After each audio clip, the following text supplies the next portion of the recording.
Beirut में Israel की सेना की कार्रवाई लगातार जारी है। इजरायली वायुसेना की टीम हिजबुल्लाह के ठिकानों को निशाना बना रही है। आईडीएफ ने बेरूत में हिजबुल्लाह के 15 ठिकानों को जमींदोज करने का दावा किया है। 2 दिन में इजराइल की वायुसेना ने हिजबुल्लाह के हथियारों की फैक्ट्री, हथियारों का गोदाम और आतंकियों के ठिकाने को निशाना बनाया है।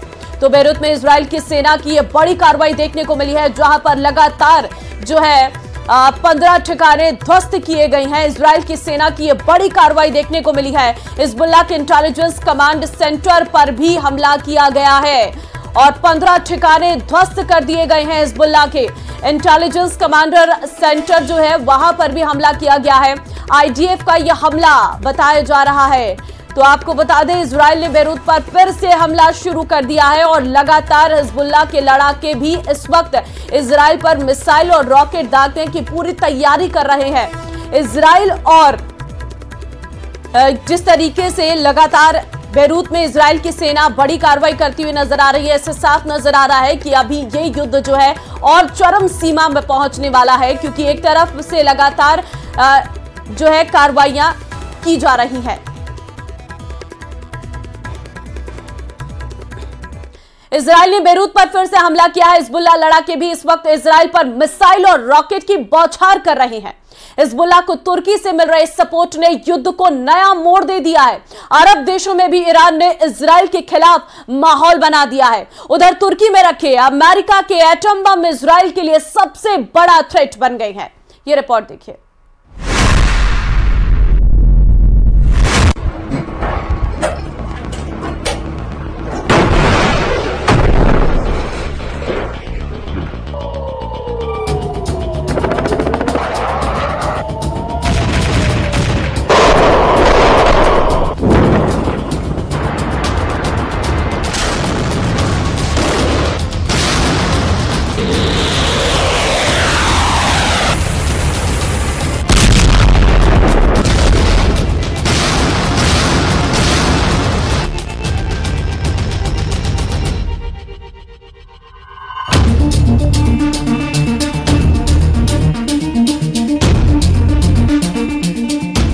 इजराइल ने टारगेट सेट किए, ईरान के न्यूक्लियर अड्डे, ईरान के तेल के कुएं, खामनेई का सीक्रेट बंकर।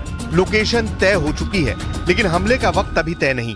हमला तब होगा जब अमेरिका से ग्रीन सिग्नल मिलेगा। सुपर पावर ने नेतन्याहू को एटमी साइट दहलाने की मंजूरी अब तक नहीं दी है। इसी वजह से इजराइल ईरान फ्रंट पर सब्र दिखा रहा है, बाकी जगह दुश्मनों को चुन चुन कर दहला रहा है।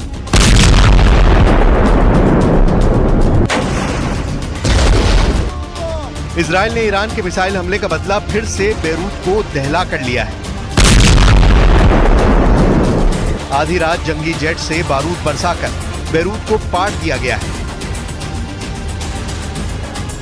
On the borders, members of Hezbollah kill Israeli soldiers, but Israel comes and kills people here.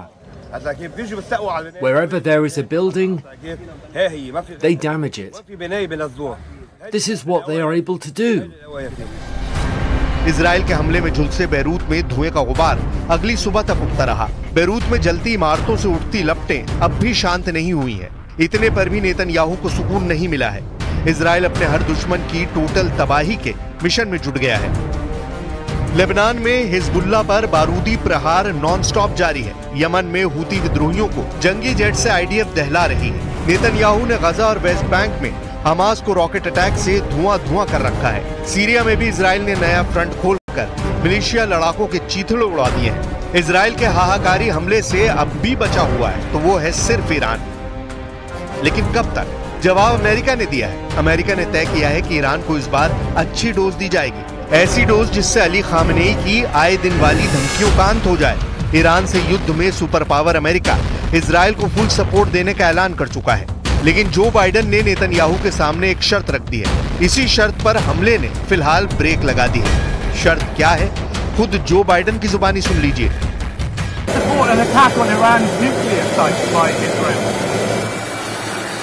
The answer is no, and I think there's things we'll be discussing with the Israelis what they're going to do, but all 7 of us agree that they have a right to respond, but they should respond in proportion. Iran को super power उसी अनुपात में दहलाने का plan बना रहा है जिससे Khamenei को सबक मिले और खाड़ी में कोई दूसरा मुल्क सुपर पावर के सामने सिर उठाने की जुर्रत भी ना दिखा सके। तो क्या है ईरान का पक्का इलाज? अमेरिका का वॉर प्लान। नेतन्याहू क्या इस पर राजी होंगे? कहना मुश्किल है। इजराइल इस वक्त बौखलाया हुआ है। इजराइल दुश्मनों की तबाही तक रुकने वाला नहीं। इजराइल ने नसरल्ला के खात्मे के बाद भी हिजबुल्लाह पर भीषण हमलों की नई धार दे दी है। अब इजराइल दुश्मन को दूसरे देश में घुसकर भी मारने लगा है। इजराइल ने मिसाइल हमले में हिजबुल्लाह चीफ हसन नसरल्ला के दामाद हसन जफर कासिर को मौत के घाट उतारा। मोहम्मद कासिर सीरिया से ईरान के हथियारों की डिलीवरी कराने वाला सप्लायर के तौर पर कुख्यात था। अमेरिका ने मोहम्मद कासिर पर $10 मिलियन का इनाम भी रखा था। साल 2018 में यूएस ट्रेजरी डिपार्टमेंट ने मोहम्मद कासिर को ग्लोबल आतंकी घोषित किया था। स्काई न्यूज अरबिक के मुताबिक 2 अक्टूबर को दमिश्क में माजे वेस्टर्न विला में कासिर को ढेर किया गया। जैसे ही इजराइल ने नसरल्ला के दामाद का सफाया किया, तल अवीव के आसमान में ड्रोन उड़ने लगे। ईरान के अघोषित लड़ाके हूती की एयरफोर्स ने जाफा में ड्रोन स्ट्राइक करने का ऐलान किया। हूती फाइटर्स ने ड्रोन हमले में इजराइल को भारी नुकसान पहुंचाने का दावा भी किया है। हूती विद्रोहियों ने ऐलान किया कि इजराइल पर हमले की उनकी ये 5वीं किश्त थी। आने वाले दिन इजराइल के लिए और खतरनाक होंगे।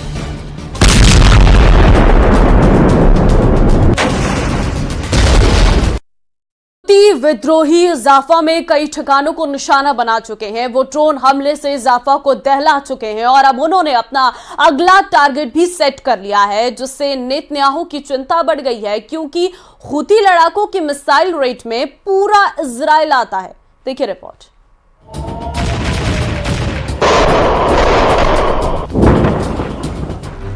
हूती विद्रोही तेल अवीव पर बैलिस्टिक मिसाइल का धमाका इससे पहले करने में कामयाब हो चुके हैं। हूती लड़ाकों की मिसाइल की रेंज में पूरा इजराइल आता है। इजराइल आरोप लगाता है कि हूती विद्रोहियों की मिसाइलें ईरान मेड हैं, जिन्हें सीरिया और अफ्रीका के रूट से यमन में सप्लाई किया जाता है, जिसके चलते इजराइल ने सीरिया में भी हमले तेज कर दिए हैं। इजराइल ने सीरिया में जिस हथियार डिपो को धमाके से उड़ाया है, उसके पास रूस का सबसे बड़ा हवाई सैन्य अड्डा भी है।